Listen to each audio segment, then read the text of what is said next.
Hello, I'm Artifacts Mars, and this is one of the objects I've been studying at night. Now we're told that these are satellites, right?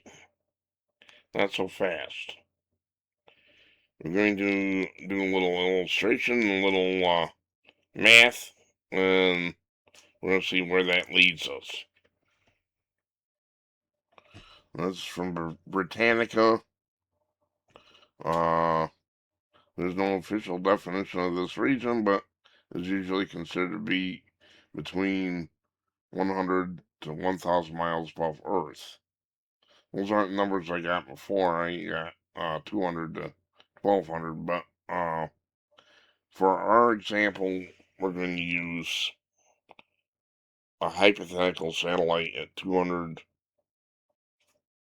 miles up.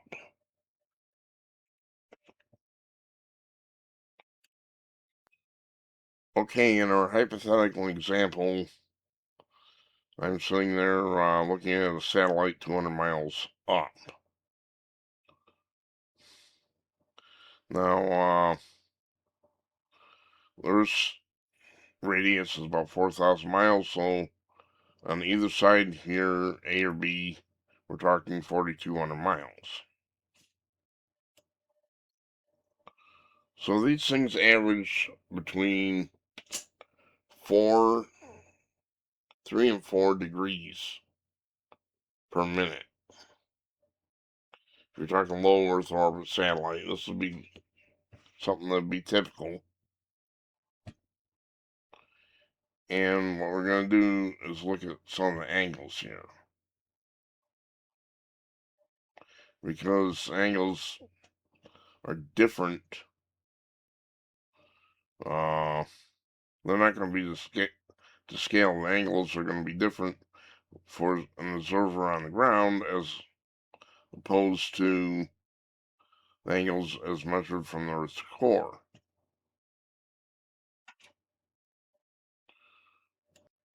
If you note here, satellites in low Earth orbit have orbital periods between 90 minutes and 2 hours. So if you do a little math, 360 degrees, it works out to 3 to 4 degrees. In our hypothetical example, it's 4 degrees. That's where I get the degrees from. So here, if you can trust AI, they travel about 17,500 miles per hour. So what's that per minute? We'll bring out the calculator. Okay, so what I did is I divided 17,500 miles per hour by 60 to get miles per minute. So in our hypothetical example, this is traveling at 291 miles approximately. Wow, that's important. So we're going to go back to our example for a minute.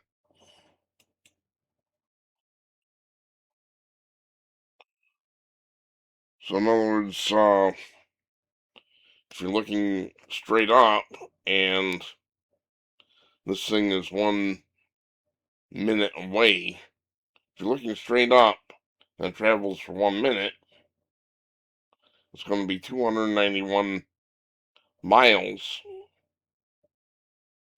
away from you. The things that I'm seeing at night don't seem to get any smaller. In fact, a lot of them are just way too big. There's only a few larger satellites. Most of them are telecommunications, that kind of thing. And with that change in distance, you would think they'd get smaller, and they don't. Now, the angle that we see them from on the ground is totally different. uh, angle A and angle B are 2 degrees. That's the distance, the angle from the core. That's the angle the satellite actually goes uh, from the core. But the angle that we see it from the ground is going to be different. So I'll put in a line, change this to maybe blue.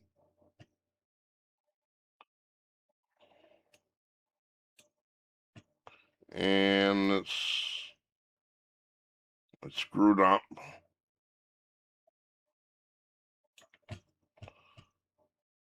So that's what we're going to be interested in.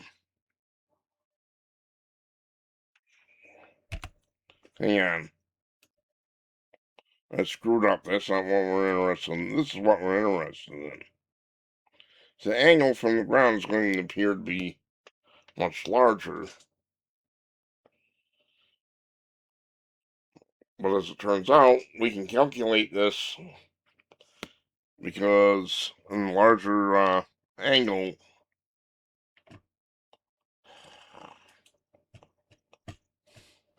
in the larger angle here, angle A is 2 degrees. And we drew a line to this chord, which would be the circle caused by the orbit. So, what's this other angle over the right here? Well, angle over the right is going to be 88 degrees. Angle A is, or angle B, either one is 2 degrees. And you have the 90-degree angle up there. So they're actually going to be 88 degrees, which means we're going to be seeing this at about 44 degrees from our vantage point on Earth. You see where I'm getting at? It looks different from Earth because I'm measuring out in space from the core. And that's 4 degrees. This is going to be 44 degrees, approximately. Which means we have an object that's gone quite a distance, about 291 miles, and I'm going to add that right now.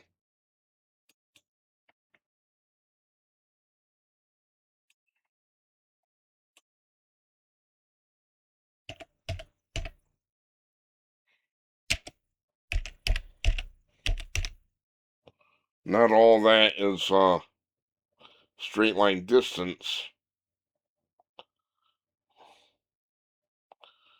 but we're going to be talking, well over 100 miles. More distant from when we were looking straight up. We were looking straight up, and it would be 200 miles up. So after it's gone this distance, we're talking well over 100 miles that this thing has traveled in 1 minute if it was a satellite. Which means you'd think it would start getting smaller. These things don't get smaller. Do not get smaller at all. Sometimes they fade out, they go behind trees. So from my perspective, I don't believe these are even in outer space. I've said before, they're violating laws of physics. Most of them are going west to east. I've seen them turning. I've seen them doing all sorts of hijinks. But the point here is, we're talking about 44 degrees. I see them go far further than that in half a minute. Let me show you something. So you can put 11 full moons side to side, and the gap between them means stars and Big Dipper, and 44 full moons from bottom corner of the Dipper to the end of the handle. So the Big Dipper measures about 20 degrees. So one of these objects will zip right past that. Now remember I said before that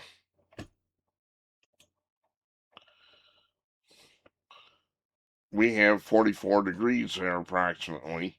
I'm going to add that.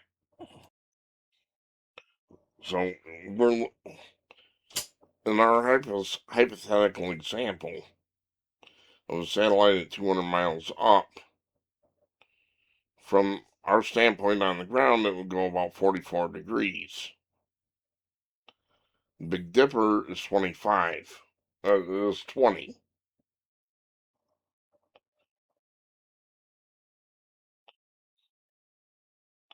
So it these things zip right past the Big Dipper. They're going 60, 80, 100 degrees from our vantage point on the ground, from my vantage point. And they're going quite a considerable distance, which means they should appear to be much smaller if these were satellites. I mean, I can't change the laws of physics here. So, to wrap this up, math just does not add up in terms of satellites. And I've been looking at these things, glassing for them and studying them and taking photographs and so forth. I can tell you, these aren't satellites for the most part. These are some kind of craft, powered craft.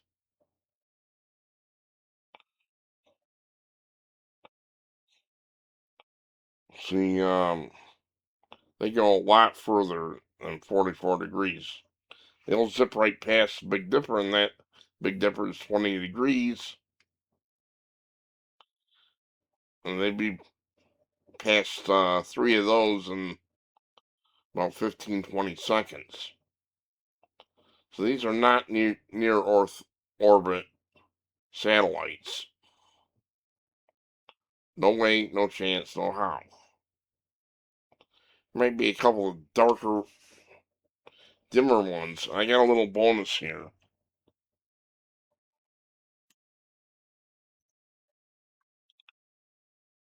Apparent magnitude or brightness of low Earth orbit satellite typically ranges from +1 to +7.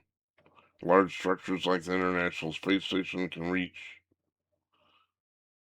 a very bright -4 magnitude. While standard operational communication satellites such as Starlink usually range between +4 and +7, making them visible, barely visible, or invisible to the naked eye.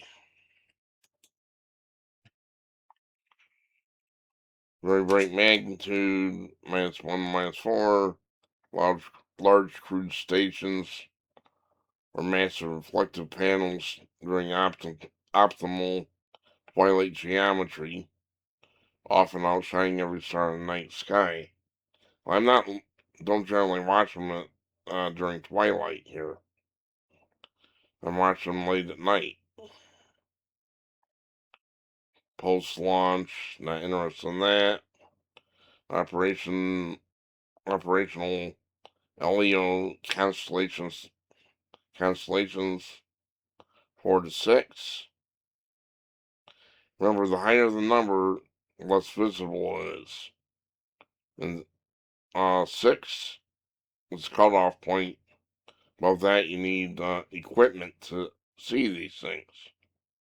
So they're too bright in many cases. They move too fast, and they don't seem to get any smaller when they're moving away. Because remember, one more time, they're traveling that far in a minute, they're moving away from the viewer, which means they should be getting smaller. They don't do that. So I don't think these are things out in space. Near as I can tell, they're not. Well, that's it for this presentation. Keep watching the sky, because there's something up there. I don't know what they are. I wish I had a way to get up there and take a closer look at them. I do have a 100 power pair of 100 power binoculars, and I can tell you right now, these are not telecommunication satellites. They're not the ISS and that kind of thing. They're not drones, and they're going far too fast to be satellites. I'm Artifacts Mars. Thanks for your attention. God help us.